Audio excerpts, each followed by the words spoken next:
This is the Sony Ericsson K810i. This is a retro phone.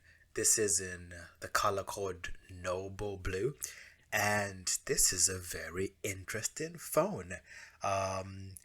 It has 16 megabytes of storage. You could also get it in 38, 64, 128, 280. Look at the back of it. It has a 3.2 megapixel camera at the back, which can open and close, as you can see. This one has been through the ringer. The buttons work just fine, but I haven't charged this phone up to see if it does turn on. So give me 200 likes and I'll try and make it work. The front buttons are weird. It's like almost like a glass phone, but not really. On the side there is a camera button. The car dropped it. It's peeling right now. So this camera had a 320 by 240 pixel front display, which is pretty small. It did have USB 2.0 and Bluetooth 2.0 with the IR port as well, so infrared, which is pretty nifty. Is that like an SD card slot? No, I don't know, I'm not too sure, but it feels good in the hand. No, that's for earphones.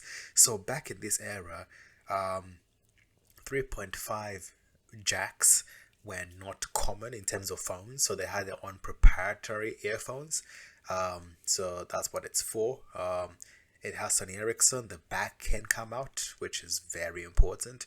So that means I can buy a used battery that does work and see if this will turn on.